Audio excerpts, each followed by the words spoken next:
What's up, everybody? Thralls Metal here once again. I'm Necrotic Nick. I'm Jammin, John. And we have yet another album review for you, and one that was on our list because we went over the last one, and I've been a fan of this band for a number of years. So we're going to go over the latest offering from The Crown of Thorns. Very clever. This also comes out on the 11th of October on Metal Blade Records. This band formed in 1998 in Sweden. This is their 12th full-length overall. I have been a fan since I picked up Crowned in Terror because I noticed that Thomas Lindberg from At the Gates was on it, and I was a big At the Gates fan at the time, still pretty much am, and I was just kind of curious about all the different bands that he was fronting at the time. We also did a full-on review for their last album, Royal Destroyer, which was a lot of fun to listen to. I also was a big fan of their album before that, Cobra Speed Venom, which I have some questions about that album title. I don't even know. We just picked three words. We picked three words.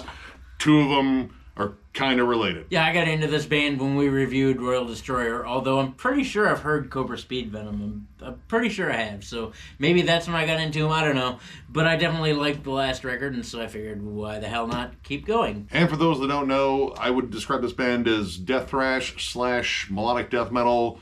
A lot of thrashy riffs, blast beats. Like, this band moves pretty damn fast, but also a lot of like melodic death metal hooks. And I mean, pretty much, once again, that is on display. And it has solid production, albeit fairly compressed, but I mean, you know, when you get riffs moving a mile a minute and you got blast beats moving a mile a minute, it's kind of important to compress things so you can hear everything. Big crunchy guitars, the drums have a great punch to them, nice warm bass. Like, musically, production-wise, it's on point. The production was done by one Jonas Kjellgren. I think that's how you say that. I probably screwed it up. Sorry. Former member of Carnal Forge and Sentinx. I mean, overall, it sounds good. And, you know, I think with the amount of blasting on here, it kind of has to be compressed because, like, this album is, like, 90% barn burners. Yes. Right away with the opening track, I Hunt with the Devil. Questions about that song title too. I don't know, I just get this mental image of the band huddled up in a hunting blind with Satan, and I don't know if he's like a bow hunter or a rifle hunter. There's probably cracking beers and they're scaring away deer. I don't know. I don't get the song title.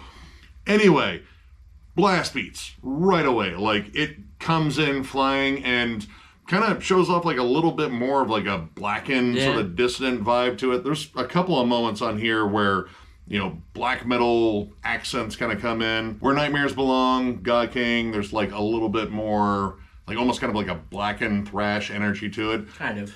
The song just comes in, stomps your guts out at high speed. Lindström's vocals, once again, sound menacing as hell. He's just got a solid delivery, very clear.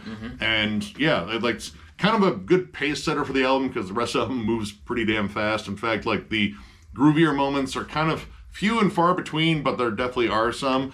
But even when they're grooving, generally they're moving fast because you get down to the next track, Church Burner, which I feel like is probably the name of Varg's memoirs when he puts it out. That song is a little bit more mid-tempo, but everything is flying, like constant double bass, machine gun riffs, like big Slayer energy in there too, and of course pockets of blast beats. This band doesn't usually like to move slow. They do occasionally, but for the most part, this band is just kind of full tilt boogie the entire time, and well, I mean, this drummer does an amazing job keeping up. Yeah, Mikkel Noren is the drummer, and he, throughout this record, is on top of his game. This guy is constant, either blast or really sweet double kick groove. He's got some great accents in songs. He and the riff work are usually pretty much in tandem with each other. Like, it seems like he's following more of the guitars than the bass. Yeah, there's like frequent machine gun chugs in here, down-picked like punk riffs, again, those blackened accents, and again, everything is kind of moving at high speed. But they also have a penchant for melody too, like generally in the guitars, the vocals stay harsh the entire time. I like that about my melodeath in general too. Like, I don't need it to be sing-songy unless you're like a really good singer. Anyway, the song Martyrian, I think that's how you say that word. I don't know if that's even a real word. That one has what I would call like almost power metal-esque melodies. Kind like of. The chorus part kind of soars while the verses are a little bit more menacing. Same thing with Howling at the Warfield, where you have these very triumphant, battle-ready melodies that are soaring, that will rally the troops to conquer whatever's out there. I don't know, it's cobras, and speed, and venom. I mean, they are hunting with the devil. Those, I think, are really interesting transitions, and they do actually work because you get like their more menacing, more brutal side, and then their more melodic side, and they play off one another pretty well. You generally get a lot of good harmonies on there, and I would say this band likes going for like more like lead harmonies than actual solos. There's like a handful of actual solos in here, but most of the time it's just some generally very bright, triumphant guitar melodies that come in to kind of, give the song a little bit of a lift. And again, most of these songs are generally very fast-paced, just kind of heavy hitters. You do have some songs that kind of escape that a little bit, namely The Storm That Comes. That probably explains why the rain was sticky. It's skeeting instead of sleeting. Oh my God. 2 for 2 this week. Shit. That's really good. I'm impressed. I'm not going to say that to you very often, but I'm impressed. That's really good.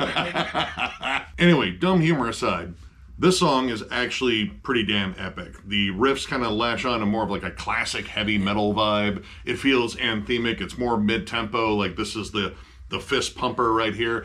Kind of reminds me a lot of like Judas Priest, especially like modern Judas Priest. Yeah. It's written that way. Like all the transitions flow something akin to, again, Judas Priest. Like it just... everything hits the way it's supposed to, and it does have that very classic vibe. There's actually a lot of elements in this song that remind me of Soilwork, like especially around like kind of their mid-period, like Natural Born Chaos and Predator's Portrait, stuff like that. It's got like a good like mid-tempo kind of just hook to it. The riffs are solid, they're melodic, but they're still really heavy. And I think honestly this might be one of the best songs on the album. And unfortunately, this is kind of where it goes downhill a little bit in terms of like nice things to say, because while I really enjoyed the last two, I found a good chunk of this just kind of dull and kind of plain. There are a grand total, at least from what I counted, 6 songs on this record that don't really go anywhere. This band, albeit while fast, likes to really kind of hold on to pointless riffs. Most notably the Agitator. There is a machine gun riff. It is the world's most boring machine gun riff. It's all one note. The song sounds more like a warm-up exercise than anything. Yeah, like you can just see the guitar tick up there and just kind of like, does this sound good? Does it sound good? Sound good? Got the level? I was kind of shocked by like how like little this riff did. Like it's just machine gun picking on like one string. And there's just like a D beat behind it and the vocals, and it's just like, I feel like there should be more. And that's also a comment about the song's length, because it's under 2 minutes. And I know that this band has written like short bangers before. This doesn't really do much. In fact, when it starts coming alive towards the end and kind of gets like a little bit more snarly and they're actually using other strings than guitars, it kind of just stops. It just quits, and it made me feel like it was kind of like a half-baked idea. And that's kind of the vibe on like a good chunk of these songs, where they feel just kind of bare bones. Granted, they're bare bones and being played at Mach 10, but a boring riff played at Mach 10 is generally still boring. Yep. And then you have the bridges of these songs, and a lot of them are either A, pointless, or B, kill the momentum. And that's felt in the very beginning of the record. The bridge on I Hunt with the Devil, it's dumb. It's got this like quieter guitar riff, it's almost whispered vocals, and like it's kind of groovy. And it would be different if there were also that kind of groove in the song, but there's not. Yeah, it kind of just like drops out, and again, this guitar tone that comes in, this clean tone, it sounds like someone's like playing a child's guitar, and they just like, we just hook up some effects to it. I don't get this transition, because that whole song, granted, it felt kind of just like a standard Crown song, I'll be honest. Like, it's not terrible, but it kind of just does what the Crown does, and I like that. But man, it slammed on the brakes like it saw a cop right at that point. I was like, dude, that kind of kills it. And to be honest with you, a lot of these transitions to me don't really make any sense. You go verse, chorus, you have a bridge that I don't really understand, and then back to the chorus, and that's all there is in 80% of this record. Yeah, and like weird tonal shifts, like builds that feel like they're going in one direction and then take like a hard left or right turn or drive right into a building. that just kind of derail the song. Like, The Night Is Now. That song starts off with, like, kind of a cool, like, more sinister, doomy riff. You get this cool tribal drum pattern. And, you know, it feels like it's building to something a little bit more mid-tempo, a little bit more menacing. And then it kind of just goes in this, like, kind of, like, punky verse and this, like, stomped chorus. And it just feels like this was the setup for a completely different song. And then they kind of sandwiched a completely different song in with it. And it just never gels. And even the chorus, I think the chorus is just, like, really repetitive and very flat. It doesn't, like, lift the song up when it really kind of needed to be lifted up. And the same thing could be said with Where the Nightmares Belong. The beginning of that song is extremely aggressive, if not brutal. Up-tempo, very syncopated, and you think, like, okay, this whole song is going to be that way. And then it cuts into a completely different song and never revisits that up-tempo part. And the ending of that song doesn't make any sense to me whatsoever. Yeah. The transitions in that one, I mean, again, it felt like two different songs sandwiched together because, again, one song, brutal, aggressive, blasty, and then the next part of the song, it kind of stays in a more, like, kind of, like, stomping rhythm, like, again, kind of more driving, but the riffs change, it's more distant, a little bit more melodic. And then the end of the song, I don't get, like, it feels like it's this tacked on thing where they have a female vocalist. She sounds fine, but she's singing the chorus refrain and it never really lands. It's a legit kind of like what the fuck moment. Like, I don't get why that's there. Another song that I thought was just like a little bit out of their element too was Gone to Hell. This song feels like a combination of Amon Amarth and Rammstein working together for like a mid-tempo sort of anthemic chugathon that literally just never lands. And it feels so not them. Like, I know they've written mid-tempo songs before. Most of their stuff is generally fast, and honestly, I think they're better when they're kind of like sticking to the speed thing. This also has some strange transitions in it too, with whispered vocals. They also show up on Howling at the Warfield.